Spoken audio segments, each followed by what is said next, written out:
Welcome back, everybody, for another Empyrion Workshop Showcase. Today, we are taking a look at a small vessel that subscriber Little Kakarot requested. This is the Twilight Inquisitor, or if you were looking on the Steam Workshop, the specific name is the JLY Twilight Inquisitor. This design comes to us from creator macklberry, and as he says in his description, this was inspired by Kiev's Carmine Vanquisher. Now, I looked it up, and there is a Twilight Inquisitor that's part of the Star Wars canon. The Inquisitor was an Eclipse-class Star Dreadnought that served as one of the 3 command ships for the fleet of the Spiritual Vanguard. So I can't say for sure this design is meant to be that. Now, taking a look at the exterior of the ship, you can see that it has a very Sith-style appearance to it with a lot of black and red. Approaching the back of the ship, a small ramp and shutter door will open, allowing you access immediately into the cockpit. The cockpit has 2 O2 tanks in it, as well as multiple LCD displays that give it a very authentic feel with, oh no, we lost our signal, we can't find the network, ah!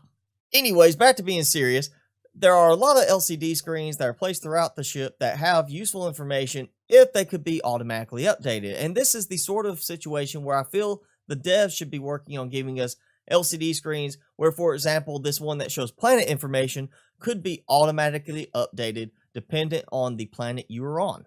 Now, directly above the seating in the cockpit, there are 2 switches, one for the main thrusters and one for the battle thrusters. We can only assume the battle thruster ones mean that it's for when you need to be in combat, and the main thrusters is simply for moving forward and maybe side to side a little bit on the planet. The inside has a very smooth marble look to a lot of the edging, which makes it look very polished and refined. To the right of the cockpit, we have a second little room, which appears to be some sort of bunk type room, maybe gunnery control, where they come in and they sit down and they control the gun, similar to the way Luke did in the Millennium Falcon in episode 4. This room comes with its own little private restroom hidden behind some shutter doors, and 2 fridges, as well as an armor locker and an equipment locker. There is a switch by the door that will control the lights on and off inside this room. Heading left out of the cockpit, we come into the equipment area, where we have an earth switch that will turn on lights in the area, as well as we have spare oxygen, spare ammunition, and Promethium cell storage. And below that, we have ammo box, along with O2 tank and a fuel tank.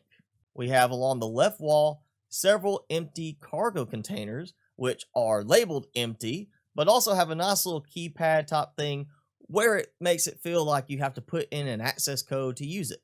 Along the right side, we have 2 mobile constructors, which have special LCDs to make it feel like they're currently working on something, and they are using some of the new looks to the constructors.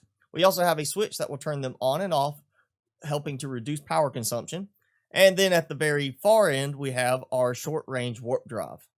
The ship comes with several custom groups already set up, including the main thrusters and battle thrusters I mentioned earlier. It also has a switch for spotlights and a switch for non-essential, which I'm not exactly sure what all that would include, but when you turn it off, you don't really gain that much in power savings. The JLY Twilight Inquisitor is a size class 3, unlock level 15 small vessel. At maximum capacity, it will hold just over 7,600 fuel and almost 2,000 oxygen. For your attack and defense, the ship comes with 2 Gatling guns and 4 rocket launchers. In total, there are 14 cargo boxes, 7 ammo boxes, 2 fridges, and 2 constructors. Despite this ship having an unlock level of 15, it actually works really well as a early game small vessel because of its resource requirements. It requires absolutely no restroom, no Zascosium, and is very light on the other resources that you will need. The ship has very good forward momentum and is pretty decent on turning, though not as great as I would like it to be. It may take you a little bit of time to get used to it because it does feel, with the design, like you're not quite in the center of the ship as you are piloting it. So the ship's creator macklberry states this is the first SV he began designing, and he built it again around Kiev's Carmine Vanquisher. Overall, I feel this is a very good looking ship. It looks great from the outside, has a very Sith type style to it with the black and red, as I said. It also is pretty well armed and very light on the resource requirements, making it a good, useful ship for early game players. It has quite a few cargo boxes as well as 2 mobile constructors, which means it's very useful for both fighting and for going out and doing some work. Hopefully this video provides enough information for you and my subscriber Little Kakarot in regards to what this ship can do and how useful it may be for you. Well, that's it for today's video. I hope you enjoyed the video, and if you did, be sure to hit that like button. Also, make sure you hit subscribe and tick that notification bell if you haven't already done so. Leave me a comment below. Let me know what you think about this ship, what you might change on the ship. Have you used it already, or are you going to use it? I'd like to hear about that. Also, if you want me to check out a ship for you in my workshop series, be sure to leave it below in a comment, and I will try to get to it as soon as I can. Well, again, this is the JLY Twilight Inquisitor small vessel by macklberry. You can find this on the Steam workshop.